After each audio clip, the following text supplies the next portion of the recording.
Chapter 4. The same evening I took the keys and went into the house I had known so well. Everything was in order, but the silence was terrible. Though I went twice to the door of the marble room, I could not force myself to enter. It was beyond my strength. I went into the smoking room and sat down before the spinet. A small lace handkerchief lay on the keys, and I turned away, choking. It was plain I could not stay. So I locked every door, every window, and the 3 front and back gates, and went away. Next morning Alcide packed my valise, and leaving him in charge of my apartments, I took the Orient Express for Constantinople. During the 2 years that I wandered through the East, at first in our letters we never mentioned Genevieve and Boris, but gradually their names crept in. I recollect particularly a passage in one of Jack's letters replying to one of mine. What you tell me of seeing Boris bending over you while you lay ill, and feeling his touch on your face, and hearing his voice, of course troubles me. This that you describe must have happened a fortnight after he died. I say to myself that you are dreaming, that it was part of your delirium, but the explanation does not satisfy me, nor would it you. Toward the end of the 2nd year, a letter came from Jack to me in India, so unlike anything that I had ever known of him that I decided to return at once to Paris. He wrote, "I am well, and sell all my pictures as artists do who have no need of money.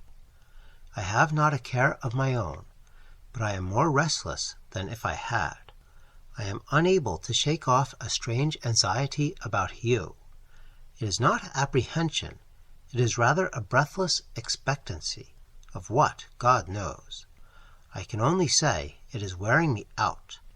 Nights I dream always of you and Boris. I can never recall anything afterward, but I wake in the morning with my heart beating, and all day the excitement increases until I fall asleep at night to recall the same experience. I am quite exhausted by it, and have determined to break up this morbid condition. I must see you. Shall I go to Bombay, or will you come to Paris?" I telegraphed him to expect me by the next steamer. When we met, I thought he had changed very little. I, he insisted, looked in splendid health. It was good to hear his voice again, and as we sat and chatted about what life still held for us, we felt that it was pleasant to be alive in the bright spring weather. We stayed in Paris together a week, and then I went for a week to Epte with him, but first of all we went to the cemetery at Sèvres, where Boris lay. "Shall we place the Fates in the little grove above him?" Jack asked. And I answered, "I think only the Madonna should watch over Boris's grave." But Jack was none the better for my homecoming. The dreams of which he could not retain even the least definite outline continued, and he said that at times the sense of breathless expectancy was suffocating. "You see I do you harm, and not good," I said. "Try a change without me." So we started alone for a ramble among the Channel Islands, and I went back to Paris. I had not yet entered Boris's house, now mine, since my return, but I knew it must be done. It had been kept in order by Jack. There were servants there, so I gave up my own apartment and went there to live. Instead of the agitation I had feared, I found myself able to paint there tranquilly. I visited all the rooms, all but one. I could not bring myself to enter the marble room where Genevieve lay, and yet I felt the longing growing daily to look upon her face, to kneel beside her. One April afternoon I lay dreaming in the smoking room, just as I had lain 2 years before, and mechanically I looked among the tawny eastern rugs for the wolf-skin. At last I distinguished the pointed ears and flat cruel head, and I thought of my dream, where I saw Genevieve lying beside it. The helmet still hung against the threadbare tapestry, among them the old Spanish morion which I remembered Genevieve had once put on when we were amusing ourselves with the ancient bits of mail. I turned my eyes to the spinet. Every yellow key seemed eloquent of her caressing hand, and I rose, drawn by the strength of my life's passion, to the sealed door of the marble room. The heavy door swung inward under my trembling hands. Sunlight poured through the window, tipping with gold the wings of Cupid, and lingered like a nimbus over the brows of the Madonna. Her tender face bent in compassion over a marble form so exquisitely pure that I knelt and signed myself.